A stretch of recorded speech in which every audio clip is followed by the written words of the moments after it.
Welcome to DWBIADDA channel. Please subscribe for latest training videos. Hi friends, in this lecture we will see how to create flows in Cloud Dataprep. The flow is simply nothing but ETL job, how we can extract the data, transform our data and load our data. Right, so here we are going to extract the data from Google BigQuery and load the data into our GCS, Google Cloud Storage. So for this we are going to utilize Titanic dataset. I'm going to my Cloud Dataprep. So under flows, we are going to create our job. So first click on create a folder. So under the folder, we can create any number of flows. So first I'm going to create a folder called dev. Just click on create. So now go inside the dev folder and create flow. I'm going to naming this flow as Titanic pass-through. And if you want to provide any description, you can provide the description and click on create. Now it is going to show you add datasets. Just click on add datasets here. For this, we are going to extract the data from BigQuery and load data into our GCS.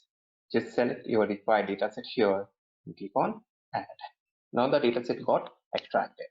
And if you can see here, there is Titanic underscore BigQuery dataset name. Now if you can see here, there is one button to add a new recipe. Just click on it, otherwise on the right side of the screen you can see here add new recipe. So once you click on add new recipe, it is going to add a new recipe here. The recipe is simply nothing but your data transformations.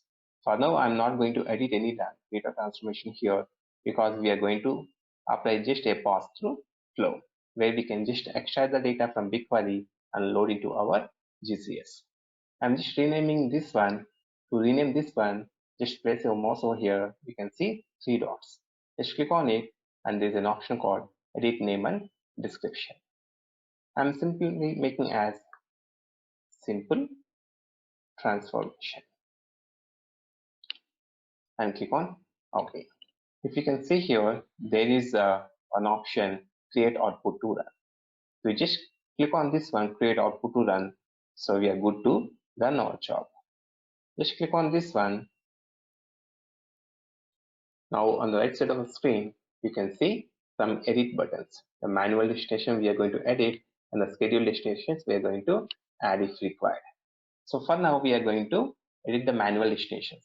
Simply in which Google storage location we have to save our job, or if we want to change our file format like a CSV file, JSON or AVRO file or file delimiter, all the settings we can edit here.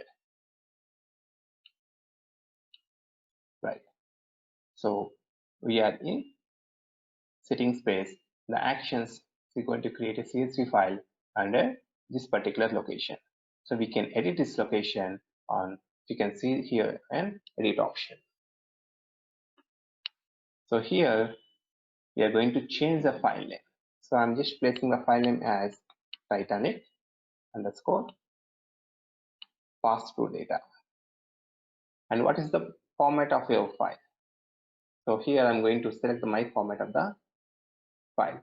It's going to be CSV or JSON or AVRO file. There are some options where create a new file for every run. You just click on this one. If you want to append to this file every run, you can click on this one, or if you want to replace the file every run, you can choose this one. And if you can scroll down, there is more options. Just click on it. There, if you can see here, output options. If you want to include headers as first row on creation, you can include it. If you want to include quotes, you can check this one also. And what is the delimiter of the file? This is going to be comma delimiter.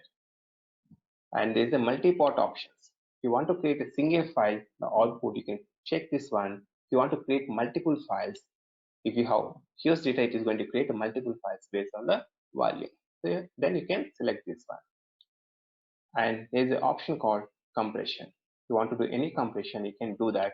Otherwise, you can ignore this one. Right. So if you can see here, where this is going to save. It is going to save in my GCS. In this particular bucket, we have a folder called this one. Under this, we have a folder called job run. If you want to edit this one, just click on edit the path and you can type it over here manually, or you can copy paste it over. Or if you want to create a new folder, you can create a new folder. Under that, you can save it. For now, I'm keeping as it is and click on update. Now, what are the data flow execution settings?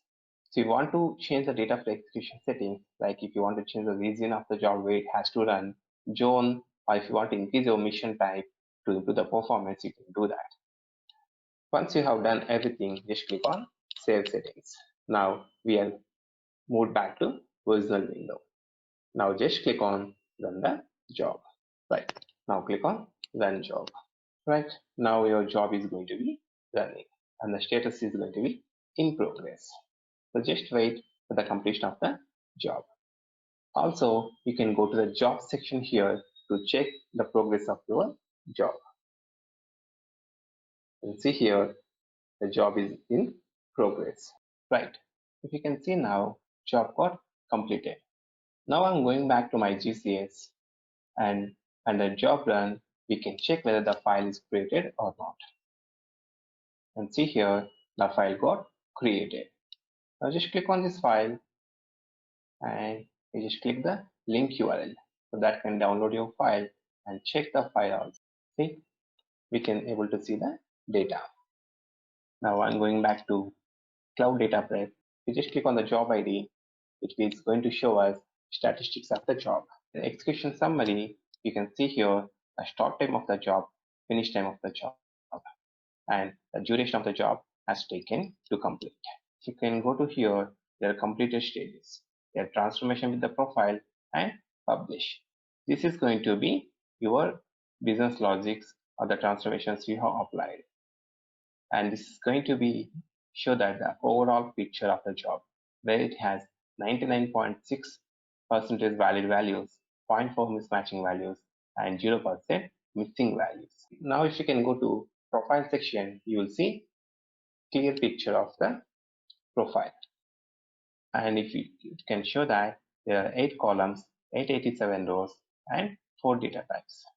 You can see here there are 707 valued values and 25 mismatched values. And if you can see here, results profile by column.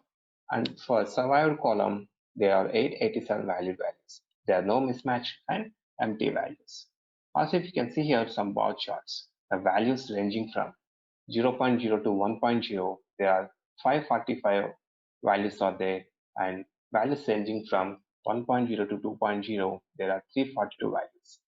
As it is going to show us the minimum value, lower quartile, median, upper quartile, and maximum values.